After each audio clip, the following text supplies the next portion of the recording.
नमस्कार मित्रों, दूरस्थ एवं मुक्त शिक्षा और संस्कृति की आवाज़ ये है उत्तराखंड मुक्त विश्वविद्यालय का community radio hello Haldwani 91.2 megahertz की फ्रीक्वेंसी पर आप इसे सुन पाते हैं।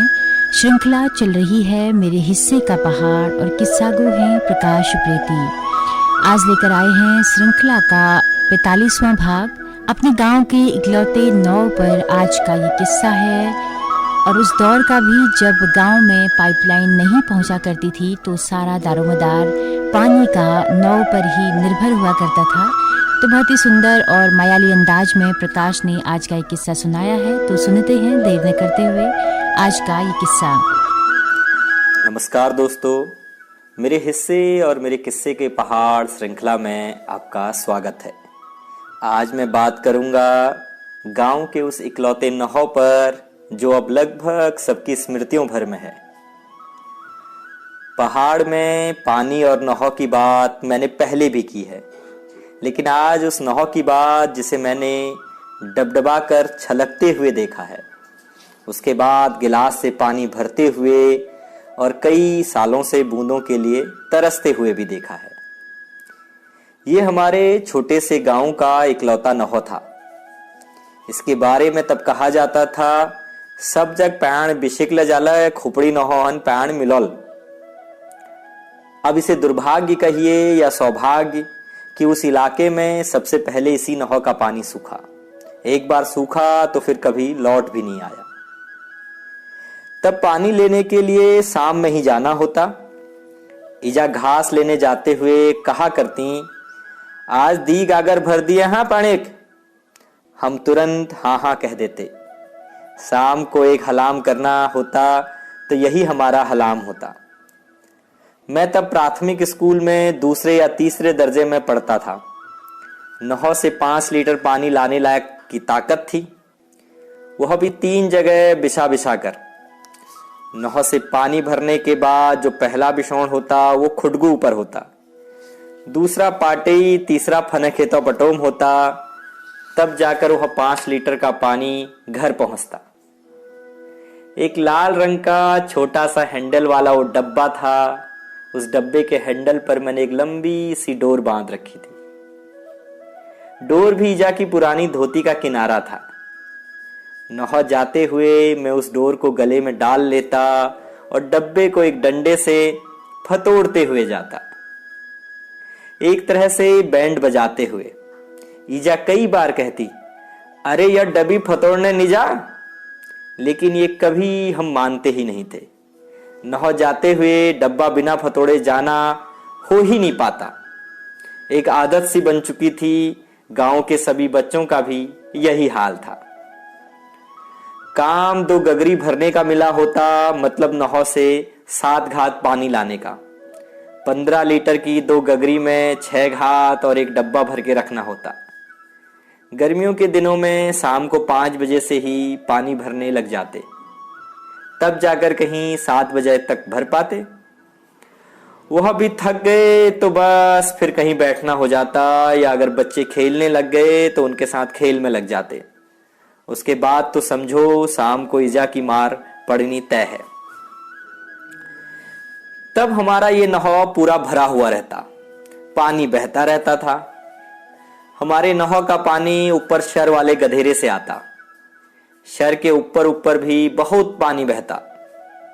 नाव का पानी जमीन से आता था। हर ऋतु और हर मौसम में ये अंदर अंदर से पानी चलता रहता, ना कभी सूखता ना कभी रुकता, बस निरंतर बहता रहता।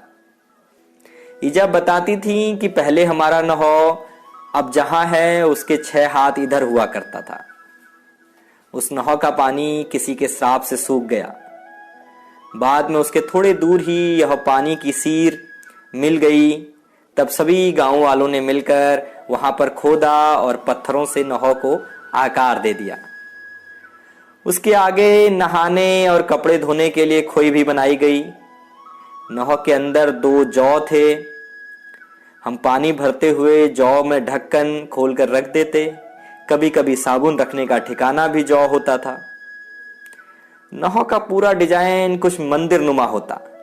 उसकी छत में एक खिसकने वाला पत्थर लगाया जाता। उस पत्थर को खिसकाने पर नहर के अंदर धूप की किरणें आती थी।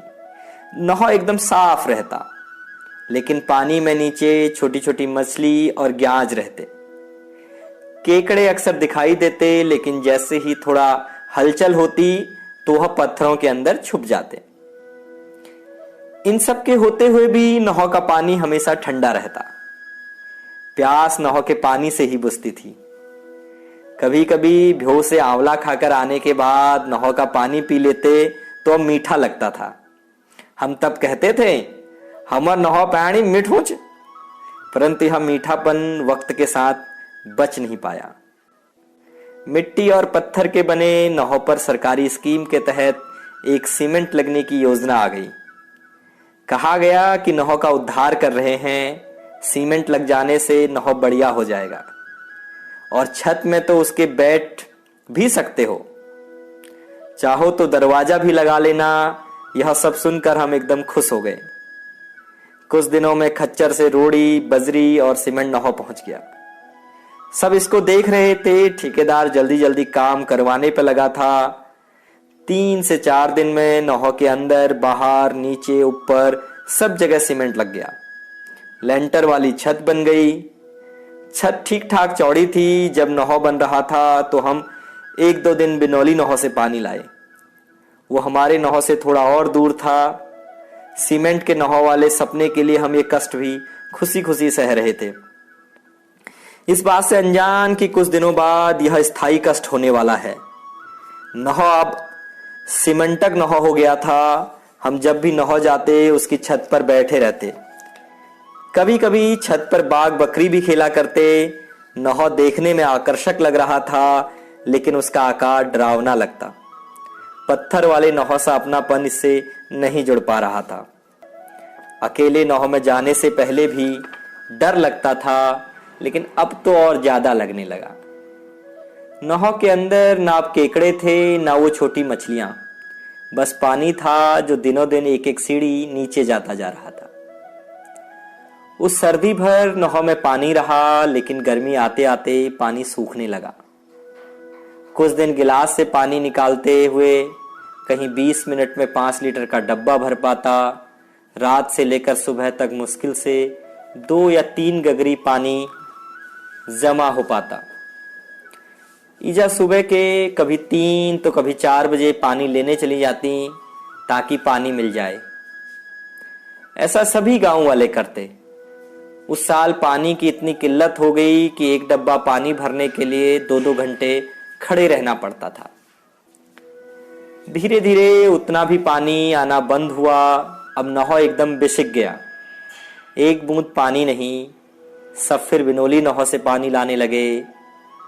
वह सीमेंट से बचा हुआ था, इसलिए उसमें तब भी पानी था और आज भी पानी है। अबीजा वहीं से पानी लाती हैं। वह हमारे नहर से दोगुना दूर है। जिस नहर को कभी छलछलान देखा था, वही आज खुणखुण है। नहर और गांव की अब यही नियति है कि दोनों खुणखुण है। तो दोस्तों, नाव की बहुत अहम ज़रूरियात पर आपने प्रकाश की जुबानी ये किस्सा सुना और कैसे धीरे धीरे सरकारी स्कीम्स के तहत नाव सीमेंट के कंक्रीट में तब्दील होते होते सूख चुके हैं। इसकी भी एक वानगी आपने इस किस्से में सुनी। और भी अगर बारीक विश्लेषण इस किस्से का करें तो बहुत सारे पहलू, बहुत सारे आयाम निकल कर आते हैं। गांव के स्कूली बच्चों की अगर हम बात करें तो पानी का सारा दारोमदार उन बच्चों पर होता था, क्योंकि गांव के जो परिवार के जो मुख्य सदस्य हैं उनका काम खेतों में पशुओं की जिम्मेदारी होता था। तो ऐसे में पानी का सारा दारोमदार, सारा जिम्मा बच्चों के ऊपर आ पड़ता था और छोटे छोटे मासूम हाथ, मासूम कंधे बड़े बड़े 20-20 लीटर के गैलन में पानी नाव से लाया करते थे, सारा करते थे। तो बहुत ही मायाली किस्सा प्रकाश ने सुनाया है। उम्मीद करती हूँ दोस्तों आप सबको भी ये किस्सा पसंद आया होगा। आप सब भी अपने दिनों को जरूर याद कर रहे होंगे। तो अपना फीडबैक हमें जरूर ज़रूर दीजिए, अपना प्यार, अपना स्नेह हमें दीजिएगा, जो कि आप लगातार हर एपिसोड में देते हैं। तो दोस्तों, अगर आप रेडियो हमारा सुनना चाहते हैं दूर दराज पहाड़ों में, देश के किसी भी हिस्से में, तो गूगल प्ले स्टोर के ज़रिए आप ये कर सकते हैं, क्योंकि हमारा हेलो हल्द्वानी रेडियो एक कम्युनिटी रेडियो है। इसकी रेंज केवल हल्द्वानी शहर तक है। तो आप गूगल प्ले स्टोर में जाकर हेलो हल्द्वानी ऐप को अपने मोबाइल पर इंस्टॉल करिए और हमारा रेडियो सुनने का लुत्फ़ लीजिए। सुबह 10:30 बजे हमारा रेडियो स्टार्ट होता है और शाम 4:30 बजे तक हम रेडियो सभा चलाते हैं 6 घंटे की, और सभा का दोहराव भी करते हैं। अगर आप दिन में हमारा रेडियो नहीं सुन पा रहे हैं तो शाम 5 बजे से लेकर रात 11 बजे तक भी आप इस रेडियो को सुन सकते हैं। इसी के साथ अपनी रेडियो मित्र सुनीता भास्कर को दीजिए इजाज़त। नमस्कार।